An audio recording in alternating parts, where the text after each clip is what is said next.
எங்கள் ரெண்டாவது பிரதர் என்ன பண்ணாருன்னா அந்த ஃபோட்டோ அதுலேருந்து எடுத்துகிட்டு அவரை கொண்டு போய் வச்சுக்கிட்டார். ஆஹா.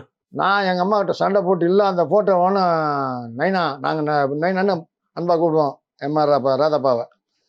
நைனாவும் அப்போ அந்த ஃபோட்டோ எனக்கு கொடுங்க சின்ன வயசுலேருந்து கலாட்டம் பண்ணிக்கிட்டு இருந்தேன் நான். ஃபோட்டோ திடீர்னு ஆல்பத்தில் பார்க்கும்போது காணோம்னா எங்கள் செகண்ட் பிரதர் வந்து அவர் அசிஸ்டன்ட் டைரக்டராக ஒர்க் பண்ணுறதுக்காக இந்த ஃபோட்டோ கொஞ்சம் உதவுச்சு.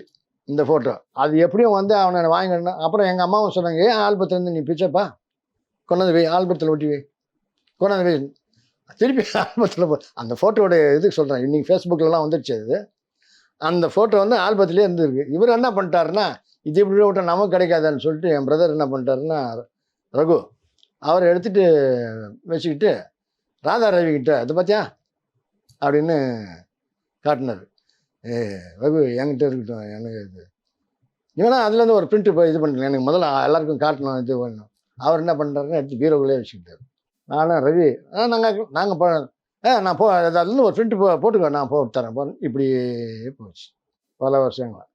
திடீர்னு பார்த்தா ஃபேஸ்புக்கில் வந்து அப்பாவோடைய ஃபோட்டோ எம்ஆர் ராதா ஃபோட்டோ ரவிக்கிட்ட தானே இருந்தது. அப்புறம் எனக்கு என்லார்ஜ் பண்ணி பார்க்கும்போது த கிரேட் லெஜண்ட்ஸ் அப்படின்னு போட்டு கீழே ராதிகா சரத்குமார். ஓஹோ, பெரிய ரவுண்ட் அடிச்சுக்கிட்டு போயிருக்கு போல இருந்த அந்த படம். ஒருவேளை ரவி தான் கொடுத்துருவாங்க, ராதா ரவி தான்